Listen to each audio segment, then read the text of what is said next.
Lur osoa egiozu irrintzi jainkoari, kanta haren izen ospetsuari, eman aintza eta gorespenari, aleluia. Aitaren eta Semearen eta Espiritu Santuaren izenean, jauna zuekin. Egunon eta ongi etorria guztioi hemen elkartu gara, Kristok heriotza betirako garaitu duen egunean. Jarri ditzagun gure zailtasunak, iluntasuna, jainkoaren aurrean, aldare honen aurrean, berak transformatuko ditu argian eta piztueran.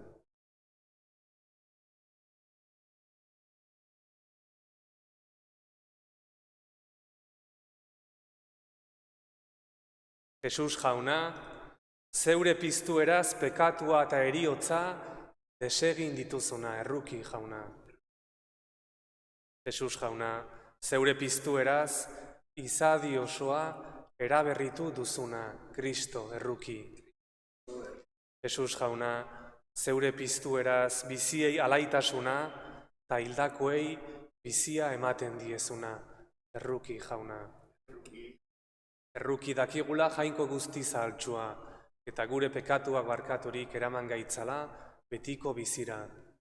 Aintza zeruetan jangoikoari, eta pakea lurrean haren gogoko gizakiei, hain handi eta eder zaitugulako, gora zu, bedeinkatua zu, gorespen zuri, auspezagur, eskerrak zuri.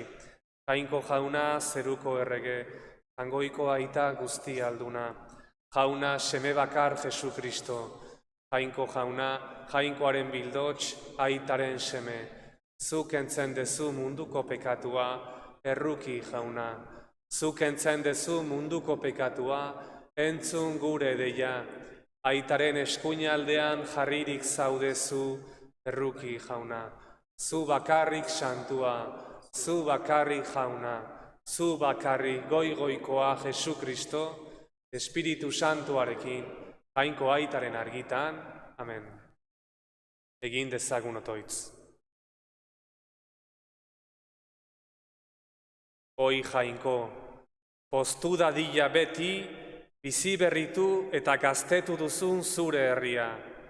Egizu, zure seme alaba ordeko izatea, berreskuratu izanaz posturik, usterik sendoenaz, itxaro dezagula piztuera eguna.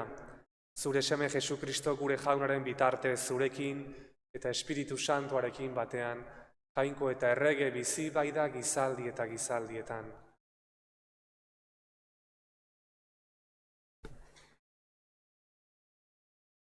Apostoluen eginetatik. Pentekostez egunean, Pedrok 11 apostoluen artetik zutik, ahotsa indartuz, honela hitz egin zuen. Judutar eta Jerusalenen bizi zeraten guztiok, entzun eta jarri erne zuen belarriak nere hitzetara. Nazareteko Jesusen mintzo natzaizue. Jangoikoak sinesgarri egin zizuen gizon hori. Haren bidez egin bai zituen zuek dakazkizuen miragarriak, harrigarriak eta ezaugarriak. Jainkoak erabakia eta aurrez jakina zeuzkan bezala, zuen eskuetara emana izan zen gizon hau. Eta zuek hil egin zenuten, gentilen eskuz, gurutzean josiz, baina jangoikoak piztu egin zuen, heriotzaren lokarriak askaturik. Ura ezin baiz zitekeen heriotzaren menpean egon. Izan ere, honela dio Davidek harengandik. Begi aurrean ikusten nuen beti jauna, eskuinean daukadala ez naiteke dardara. Horregatik alai daukat bihotza, pozik mingaina, eta haragi honek ere itxaropenean du atsedena. Ez bai duzu nere bizia leizera egotziko, ezta zure zintzoak ustela hartzen utziko. Bizirako bidea erakutsi didazu, zure aurrean alaitasunez beteko nauzu. Jaunak esana? Eskerrak zuri jauna. Bizirako bidea erakutsiko didazu jauna. bizirako bidea erakutsiko didazu jauna. Zaindu nazazu jauna, babes bila bait nator zugana. Honela diot jaunari, zu zaitut nere jabe. Jauna da nere ondare eta edontzia. Zuk daukazu eskuetan nere zoria. Bizierako bidea erakutsiko didazu jauna. Honesten dut jauna, aholku eman didalako. Gauez ere nere bihotzak ohar arazten nauelako. Begi aurrean ipintzen dut beti jauna. Eskuinean daukadala ez naiteke dardara. Bizierako bidea erakutsiko didazu jauna. Horregatik alai daukat bihotza, pozik barrena. Haragi honek ere pakean du atsedena. Ez bai duzu nere bizia leizera egotziko. Ez da zure zintzoak ustelak hartzen utziko. Bizierako bidea erakutsiko didazu jauna.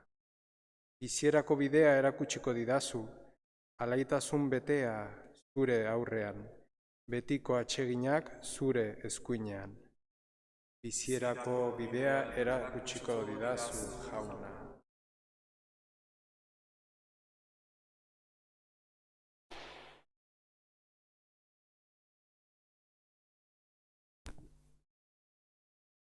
Pedro apostoluaren epistolatik.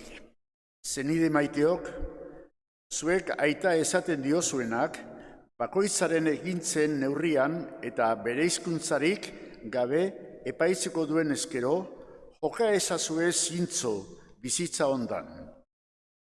Badakizue zuen gurasoen gandik hartutako bizira ustzaletik ez eratela gauza ustelkorrez erosiak izan. Ez urrez, ez zilarrez, baizik eta bildotz errugabe eta kutsugabe den Kristoren odol ederrez. Mundua mundu den baino lehendik ezagutua izan zena eta azken aldian zuengatik agertua. Harek bidez sinisten duzue zuek. Ura hilen artetik piztu eta goratu zuen jangoikoagan, eta horrela zuen sinismena eta itxaropena jangoikoagan jarri duzue. Haunak esana. Aleluia, aleluia, aleluia. Jesus jauna, agere zaizkiguzu liburu santuak. Zutu gure bihotzak hitz egiten diguzunean. Aleluia, aleluia, aleluia. Hauna zuhekin, eta zure espirituarekin. Jesukristoren evangelioa San Lukasen liburutik. Aintzat zuri jauna. Jesusen bi ikasle, Jerusalendik 2 orduko bidean dagoen Emaus izeneko herri txikira zihoazen. Eta gertakizun guztietan elkarrekin hizketan ari ziren. Elkarrekin hizketan eta eztabaidan ari zirelarik, Jesus berbera hurbildu zitzaizkien, eta haiekin batean zihoan. Haiek begiak ordea itxu zeuden eta ez zuten ezagutu. Harek esan zien, zer da bidean dakarkizuen hizketa hori? Eta goibeldurik gelditu ziren. Kleofas zeritzan bietako batek hitz hartuz honela esan zion. Zu bakarrik alzaitugu horren arrots Jerusalenen egun hauetan han gertatu direnak ez jakiteko? Jesusek erantzun, zer bada? Eta haiek, Nazareteko Jesusi gertatua. Profeta bai zen, egitez eta hitzez gizona altxua, hangoikoaren eta herri guztiaren aurrean. Nola apaiz nagusiek eta gure agintariek heriotzarako eman eta gurutzean josi zuten. Guk berriz, Israel askatuko zuela bera zela uste genuen, baina 3. eguna da, hori gertatu zela. Gure artean emakume batzuek berriz harrituta utzi gaituzte. Goizean goiz, hilobira joan eta Jerusalem Jesusen gorputzik aurkitu gabe itzuli ziren. Eta bizi dela zioten aingeruak ikusi omen zituzten. Joan ziren guretar batzuk ere hilobira, eta emakumeek esan bezala aurkitu zuten. Bera berriz ez zuen ikusi. Orduan Jesusek esan zien, bai zentzugabeak zeratela, eta profeten hitzak sinisteko motelak. Ez alda zuen bada Mesiasek hori jasan behar, bera aintzan sartzeko? Eta Moisesengandik hasi eta profetaz profeta liburu santuaren hartaz idatzitako guztia agertu zien. Zijoazen herrira iritsi zirenean, berak aurrera zijoalako egin zuen, baina haiek geldierazi nahiez honela zioten. Zaude gurekin, berandu da, eta eguna iluntzera dijoa. Eta sartu egin zien haiekin egoteko. Haiekin mailan zegoela ogia hartu, bedinkapen otoitza egin, zatitu eta eman zien. Orduan ireki zitzaizkien begiak eta ezagutu zuen. Bera ordea itzali egin zitzaien. Orduan honela esan zioten elkarri. Ez al genuen zutan gure bihotza, bidean hitz egiten zigunean, eta liburu santuak adierazten zizkigunean, eta berehala altxa eta Jerusalena itzuli ziren. Han aurkitu zituzten 11 eta haien lagunak, esaten, piztu da jauna egiaz, eta Simoni agertu zaion. Haiek adierazi zuten bidean gertatu zitzaiena eta nola ezagutu zuen ogia zatitzean. Jaunak esana,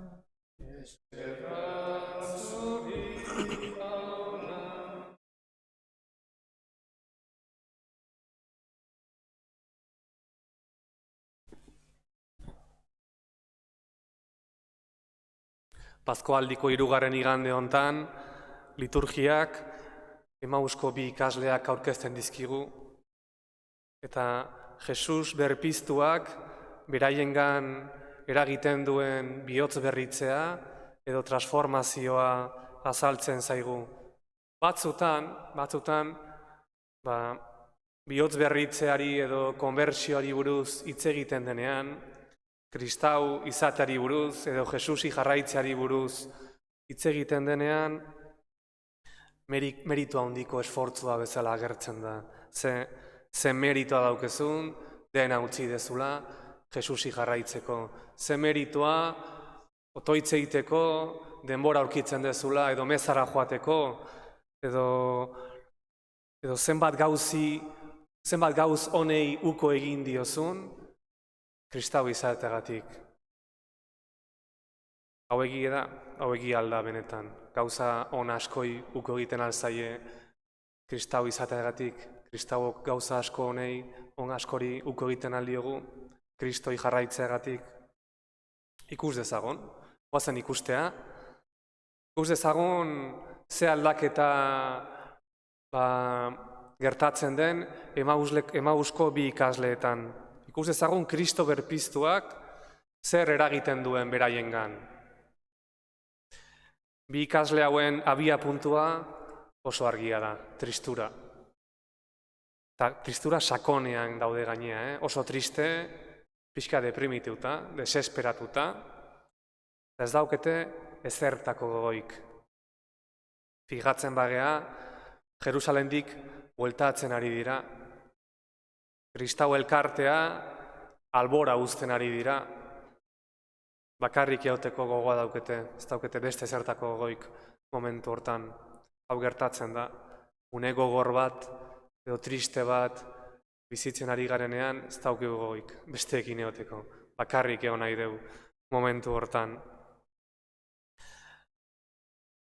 Jesus pertsonalki ezagutu zuten ikasle hauek, beste ikasleekin batea, apostoluekin batea, baina baina orain bere betiko bizitzara bueltatzen dira, itzultzen dira.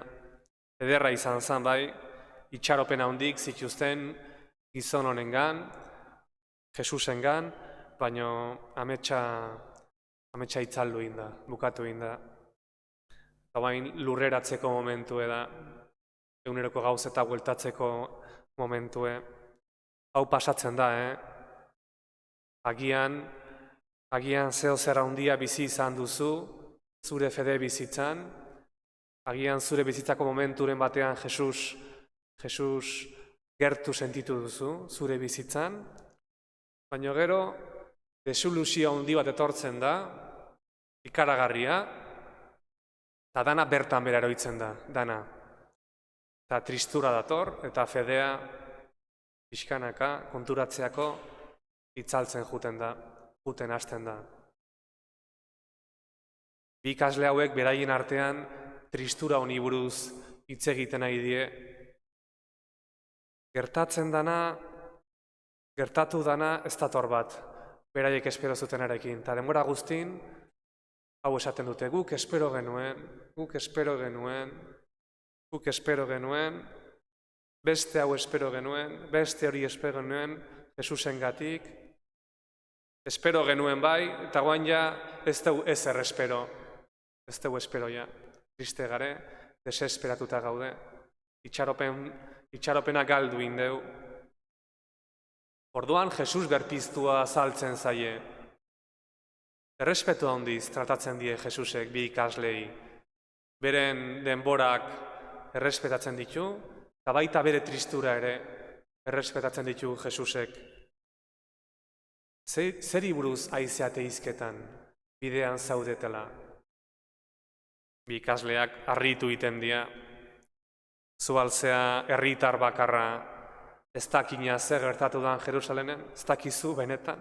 Benetan esplikatu barra daukeu, zer gertatu da, gaizki junda, oso gaizki junda, takitxo, ez da besteik. Galdetzea ere, hala ere, erantzungo diegu. Erantzuten diote, Jesus Nazaretekoa, profeta handia, hitzez eta egitez gurutziltzatua izan da. Eta guk Israelen askatzailea izango zana uste genuena, ez dago ja, hil eginda.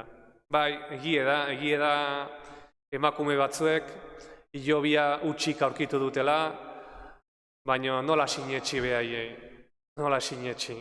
Beraiek, ez dakit, agian zortea izan dute, ekie baldin bada, baina zein da gure errealitatea, tristura, gurutzea, guk ez dut beste ikusi, nola sinistuko dugu, nire gurutzea ikusiz, nire tristura ikusiz, nahiko nuke, baina gure esperientzia beste bat da, gurutzea eriotza eta tristuera. Jesusen erantzuna kontundentea da, oso zuzena da. Bai zentzugabeak zaretela, bai motelak ulertzeko liburu santuek diotena.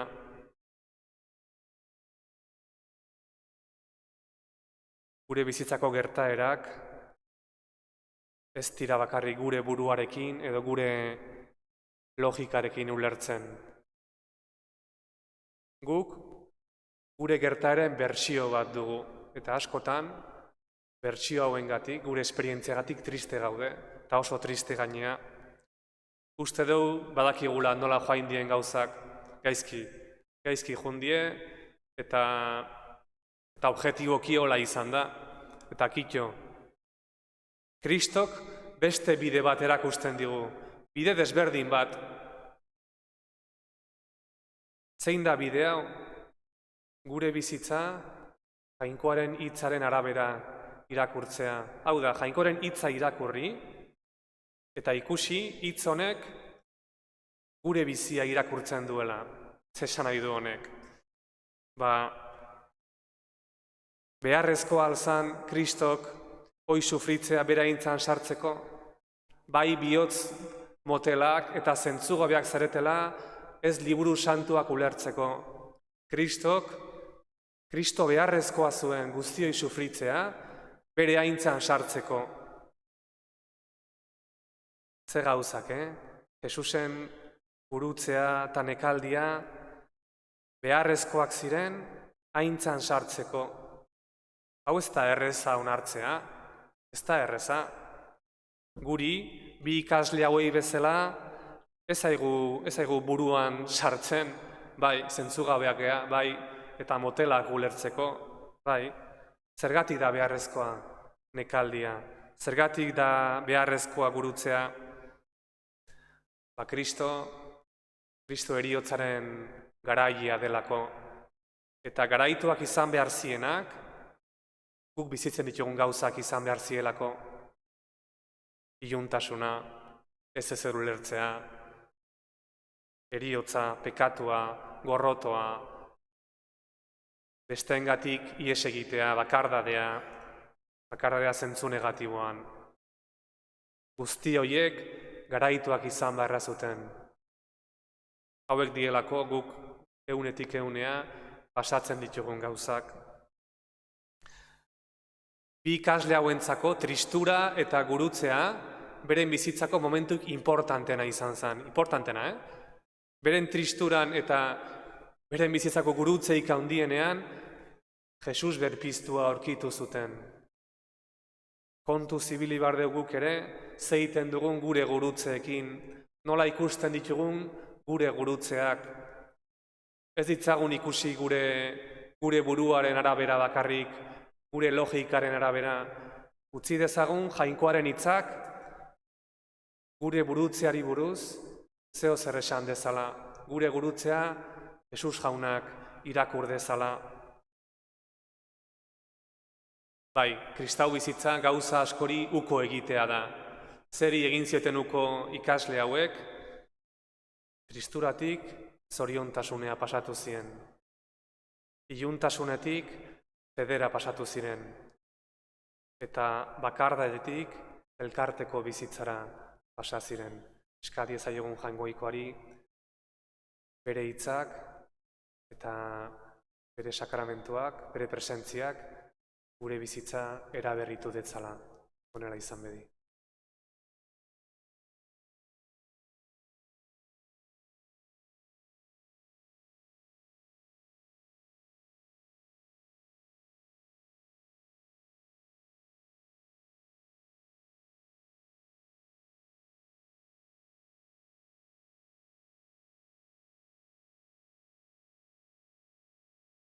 Sinisten dut Jainko Aita alguztiduna, zerulurren egilea. Sinisten dut haren seme bakarra Jesu Kristo gure jauna. Espiritu Santuaren egitez sortu eta Maria Virginiagandik jaio zana. Pontzio Pilatoren menpean nekaldua, gurutzean hiltzatua, hila eta obiratua izan zena. Infernuetara jetxi eta 3. egunean hilen artetik piztu zana. Zeruetara igo eta Jainko Aita alguztidunaren eskuinaldean jarririk dagoena. Handik biziak eta hilak epaitzera etorriko dena. Sinisten dut Espiritu Santua, Eliza Santu Katolikoa, Santuen elkartasuna, pekatuen barkamena, haragiaren piztuera eta betiko bizia. Amen. Bedez eta humiltasunez, aurkeztu ditzagun gure erreguak eta eskariak, Jainko Aitaren aurrean. Gotzainek, apaizek eta diakonoek zintzo zain dezaten bere eskuetan jarria izan den hartaldea. Eska dezaiegun jaunari. Entzun arren jauna. Izadi osoaren alde, jaunak alai ditzala oraindik bere garaipena ezagutzen ez duten gizakiak. Eta evangelioaren bidez poztu ditzala herri guztiak. Eska dezaiegun jaunari. Entzun arren jauna. Familien alde, garaionek, familia lotura sendotuk eta zauriak sendatzeko balio dezan. Eska dezaiegun jaunari. Entzun arren jauna. Gure alde, Jainkoak sendu gaitzala fedean eta eman dezaigula guztioi beti on egiteko laguntza. Eska dezaiegun jaunari. Entzun arren jauna. Piztueraren itxaropenean hil direnen alde. Jaunak betiko atsedenean arditzan. Eska dezaiegun jaunari. Entzun arren jauna. Jainko jauna, zu badakizu hemen gaudenon bizitza, behar askoren menpean dagoela, entzun gure eskariak, eta onartu fededunon asmoak, Jesu Kristo gure jaunaren bitartez.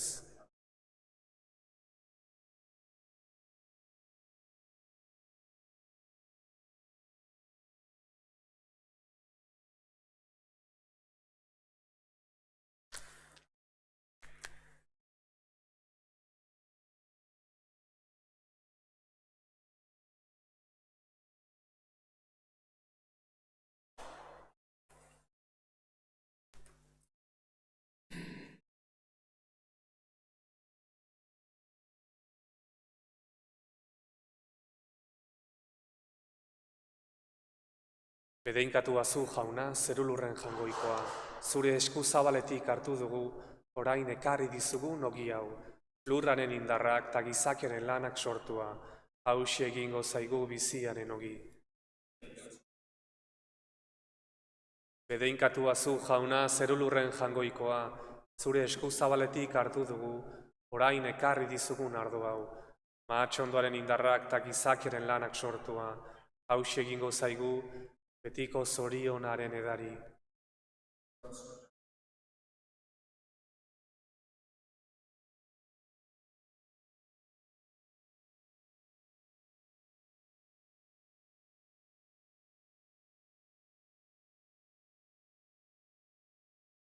Senideok, egin dezagun otoitz guztiok batean, Eliza osoaren oparia jainkoari eskaintzerakoan. Onartu, jauna, zure Elizak, bozkarioz ekarritako eskaintzak, aurrelako poza eman diozunez gero, emaiozu fruitutzat betiko zoriona, Jesu Kristo gure jaunaren bitartez. Jauna zuekin, eta zure espiritu harekin, gora bihotzak, eskerrak jaungoiko gure jaunari,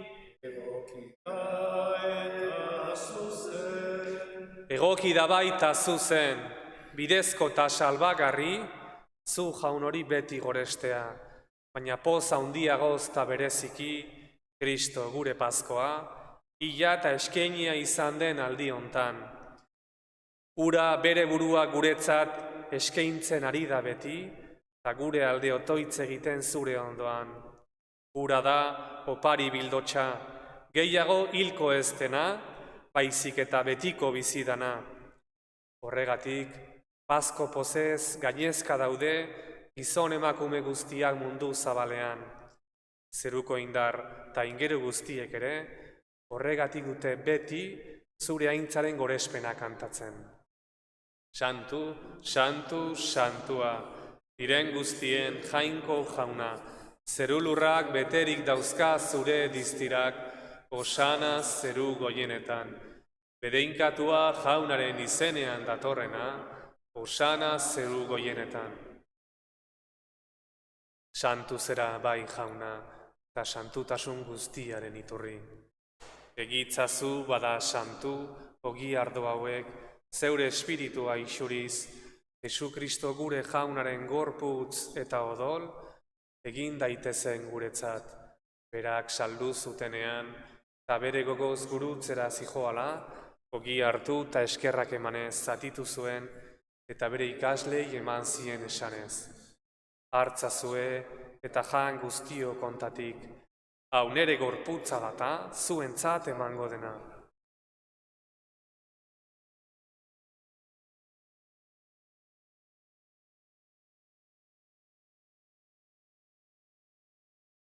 Era berean, afalondoan, kaliz harturik, berriz ere eskerrak emanez, bere ikaslei eman zien esanez. Hartzazue eta edan guztio kontatik, hau nere odolaren kaliza data, itun berri eta betikoaren odola, zuentzat eta askorentzat, pekatuak barkatzeko isuriko dena, egizue hau nere oroigarri.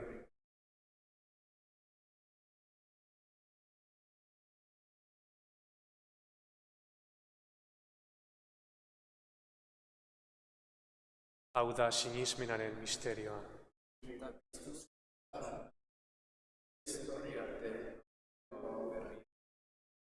Horregatik, jauna, zure semearen heriotza eta piztuera gogoratuz, biziaren ogia eta salbamenaren kaliza eskaintzen dizkizugu, zuri eskerrak emanez, aldarean zeure zerbitzari onartu gaituzulako. Eta apalki eskatzen dizugu, Kristoren gorputza eta odola hartzen ditugunok, Espiritu Santuak bat egin gaitzala.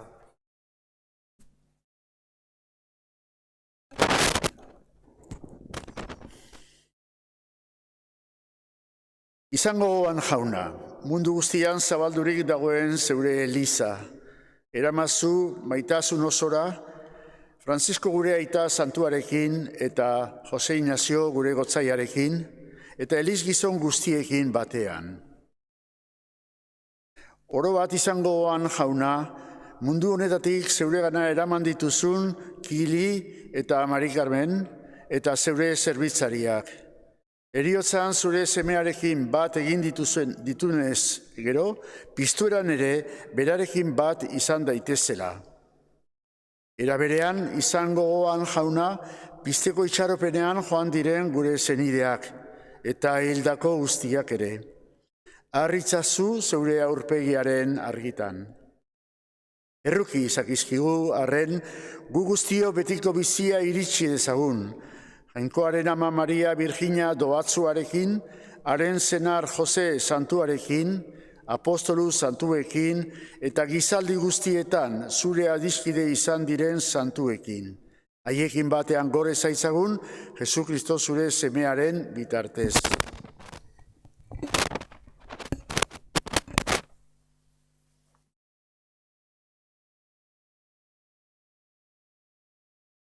Honen bitartez, honekin eta honengan, zuri jainko aita alguztidun horri, Espiritu Santuarekin batean, ospeta aintza guztia, gizaldi eta gizaldi guztietan. Salbatzaileak agindu eta irakatsiari jarraituz, beldur gabe esan dezagun, gure aita zeruetan zerana, santu izan bedi zure izena, etor bedi zure reinua, egin bedi zure naia, zeruan bezala lurrean ere, emaiguzu gau, egun ontako ogia, barkatu gure zorrak, guk ere gure zordu nahi, barkatzen diegun ezkero. Ez gaitzazutziten taldian erortzen, baina atera gaitzazu gaitzetik. Atera gaitzazu jauna gaitz guztietatik, emaiguzu pakea gure egunotan, zure errukiari esker, bekatutik garbi bizi gaitezen, eta estualdietan sendo, betiko zorionaren itxaropenean, Jesu Kristo gure salbatzailea, noiz etorriko den zai gaudela.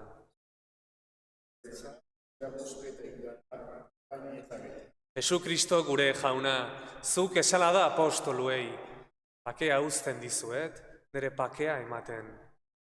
Begira zure elizaren sinismenari eta ez gure pekatuei. Eta zure gogoa den bezala, emaiozu elizari pakea, eman batasuna, errege bizi baitzera, gizaldi eta gizaldietan. Jaunaren pakea beti zuekin. Jangoikoaren bildotxa, zuk entzen dezu munduko pekatua, erruki jauna. Jangoikoaren bildotxa, zuk entzen dezu munduko pekatua, erruki jauna. Jangoikoaren bildotxa, zuk entzen dezu munduko pekatua, emai guzu pakea.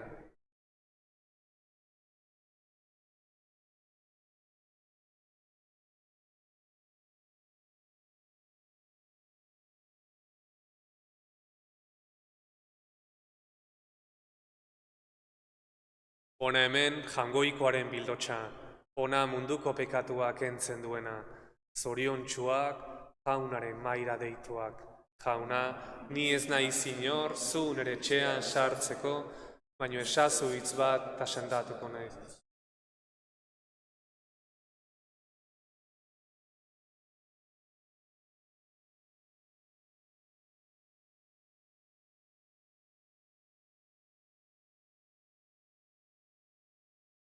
Kristoren gorputza.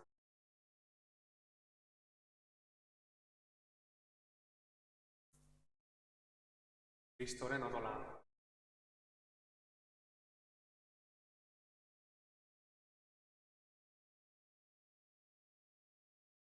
Ogia zatitzean ezagutu zuten ikasleek Jesus jauna. Aleluia.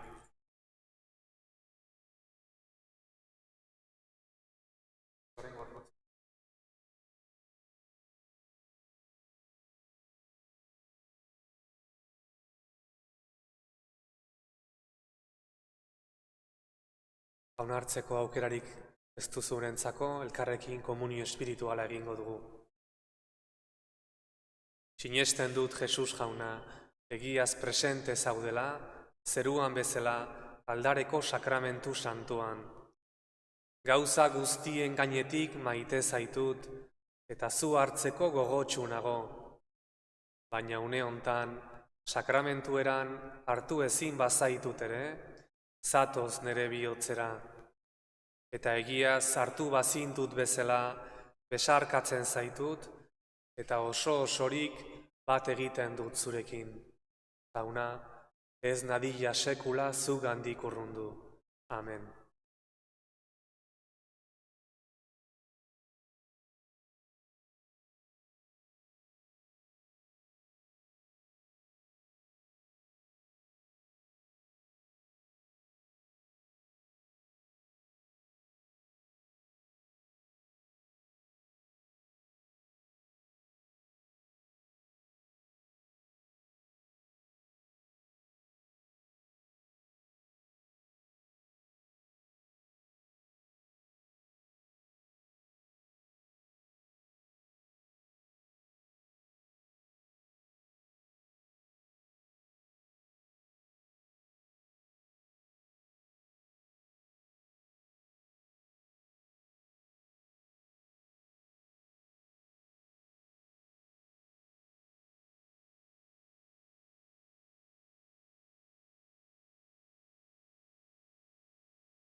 Egin dezagun otoitz. Begira bihotzonez jauna zeure herriari eta betiereko biziaren sakramentuetan eraberritu duzunez, egizu irits dadila aintzaz beteko den haragiaren piztuera iezkorrera. Jesukristo gure jaunaren bitartez. Igande honta aste ona opa dizuegu, zuei guztioi. Orain, Harritokietako amari abestuko diogu, Harritokietako ama kanta, Zumaianan ezaguna dugun kanta hau, eskati ezaiogun ama Virginari, ama Mariari, bete dezala Kristoren piztueraz, gure bizia, gure familia eta gure herria. Jauna zuekin, bedeinka zaitzatela jangoiko alguztidunak, aitak eta semeak eta Espiritu Santuak. Zabaldu ezazue jaun berpiztuaren poza, zoazte jaunaren pakean. Eskerrak jangoikoari. Harritokietako Virgina ederra, agur ama maite, itxasoko izarra,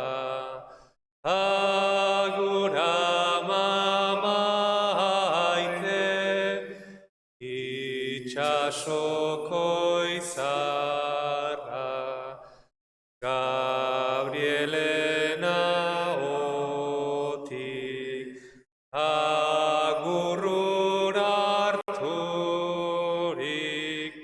iguzu pakea, etxaiak goiturik, iguzu pakea.